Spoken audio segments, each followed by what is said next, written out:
Diamond Harbour Lok Sabha কেন্দ্রে আমাদের পার্টির সর্বোচ্চ নেতৃত্ব এবং পার্টির চেয়ারম্যান তথা ভাঙড়ের বিধায়ক পীরজাদা মোহাম্মদ নওশাদ সিদ্দিকী দাঁড়াবার ইচ্ছা প্রকাশ করেছিলেন। পার্টির তরফ থেকেও সেই রকম ইঙ্গিত ছিল এবং আছে এখনো।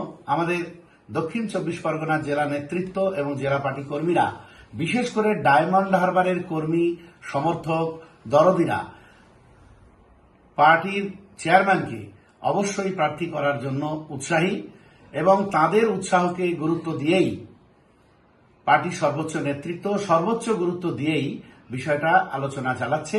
দু একদিনের মধ্যেই আমরা চূড়ান্ত সিদ্ধান্ত আপনাদের জানিয়ে দিতে পারব।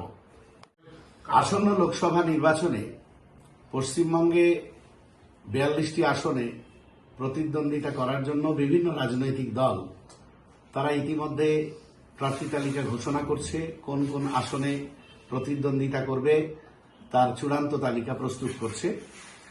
তারই প্রস্তুতিতে সাম্প্রদায়িক ফ্যাসিবাদী বিজেপিকে এই বাংলায় পরাস্ত করতে এবং দুর্নীতিগ্রস্ত এবং বিজেপির দোসর স্বৈরাচারী তৃণমূল কংগ্রেসকে পরাস্ত করতে আমরা সকলেই বদ্ধপরিকর এবং আইএসএফও এই অঙ্গীকারে অঙ্গীকারবদ্ধ। সেটাকে লক্ষ্য রেখেই বিগত বিধানসভার মতোই আমরা বামেদের সঙ্গে আলোচনার রাস্তায় গিয়েছি এবং সেই মোতাবেক পরপর 3টে বৈঠক আমাদের হয়েছে। প্রথম দিকে আমরা 20টির বেশি আসনে প্রতিদ্বন্দ্বিতা করার কথা জানালেও জোট রাজনীতির স্বার্থে বিজেপি এবং তৃণমূল কংগ্রেসকে পরাস্ত করার স্বার্থে আমরা সেটা 14টা আসনে প্রতিদ্বন্দ্বিতা করার কথা জানিয়েছিলাম।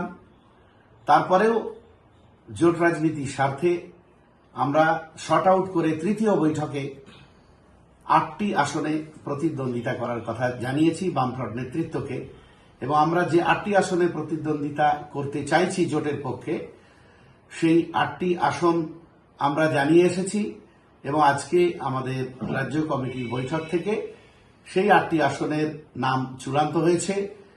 সেই 8টি আসন আমরা এখন আপনাদের সামনে জানাতে পারি যে কোন 8টি আসনে আমরা প্রতিদ্বন্দ্বিতা করব।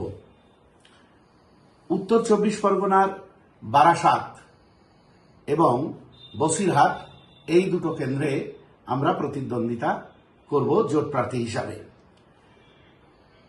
দক্ষিণ 24 পরগনার মথুরাপুর এবং যাদবপুর কেন্দ্রে আমরা প্রতিদ্বন্দ্বিতা করব। হাওড়া জেলার উলুবেড়িয়া কেন্দ্রে, হুগলি জেলার শ্রীরামপুর কেন্দ্রে, মালদা জেলার মালদা দক্ষিণ কেন্দ্রে এবং মুর্শিদাবাদ জেলার মুর্শিদাবাদ কেন্দ্রে আমরা প্রতিদ্বন্দ্বিতা করছি। এই 8টি আসনের তালিকা আমরা ঘোষণা করলাম। সেই সঙ্গে আর একটা বিষয় আপনাদের জানিয়ে রাখছি, এই 8টার মধ্যে জোটের স্বার্থে যাদবপুর কেন্দ্র থেকে আমরা সরে আসতে পারি একমাত্র বামফ্রন্টের প্রার্থী যদি বিশিষ্ট আইনজীবী জনদরদি বিকাশ রঞ্জন ভট্টাচার্য প্রার্থী হন। সেক্ষেত্রে আমরা অবশ্যই প্রার্থী পদ তুলে নেব, অবশ্যই যাদবপুর থেকে সরে আসব। সেক্ষেত্রে পরিবর্তে বালুরঘাট, জয়নগর অথবা ঝাড়গ্রামের মধ্যে কোনো একটা আসন আমরা দাবি করব শরিক হিসাবে।